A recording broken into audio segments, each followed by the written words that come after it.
Hello दोस्तों, अस्सलाम अलैकुम। खुश आमदीद द स्टोरीज यूट्यूब चैनल अल्लाह का अजाब मौलवी मुस्तफ़िया एक वाक़ा बयान करते हैं कि दिल्ली में जमुना में सैलाब आया, जिससे करीब की कब्रिस्तान की कुछ कब्रें अखड़ गईं।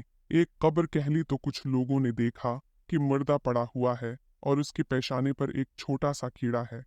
वो जब डंग मारता है तो पूरी लाश लर्ज जाती ही थरा जाती है और उसका रंग बदल जाता है। थोड़ी देर बाद जब वो लाश अपनी असली कैफियत पर आ जाती है तो वो फिर डंग मारता है, लाश की फिर वही कैफियत हो जाती है।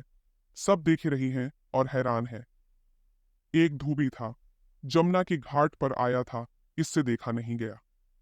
इसने एक कंकरी इसको मारी तो वो कीड़ा उछला और इस धोबी के पेशाने पर आकर डंग मारा और फिर वहीं जाकर बैठ गया। वो धोबी चलाने लगा और तड़पने लगा। इससे किसी ने पूछा, तुझे क्या हुआ? तो उसने कहा कि सुनो, मुझे ऐसी तकलीफ है कि मुझे न सिर्फ एक बिच्छू और एक सांप ने काटा है, और न सिर्फ आग का कोई शाला मेरे बदन पर रख दिया गया है, बल्कि मुझे ऐसी तकलीफ है कि मेरे बदन की एक एक अज़ू में, बल्कि एक एक रोंगटी और बाल में गोया हजारों लाखों बिच्छू और आग की चिंगारियां भर दी गई हूँ।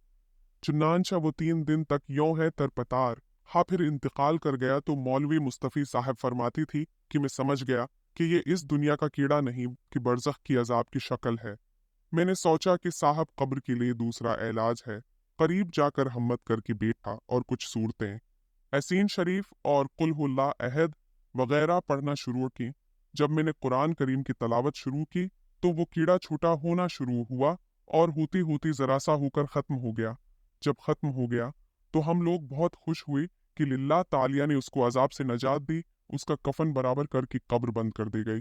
अब इससे गनाहों के सज़ा का अंदाज़ा लगाइए। मालूम नहीं इससे कौन सा जर्म हुआ होगा, खुदा की गज़ब की कौन सी शक्ल उसमें हो, कुछ नहीं कह सकती। अल्लाह पाक सबको फ़िक्र आखिरत नसीब फरमाएं और अजाब कब्र से महफूज रखें। आमीन।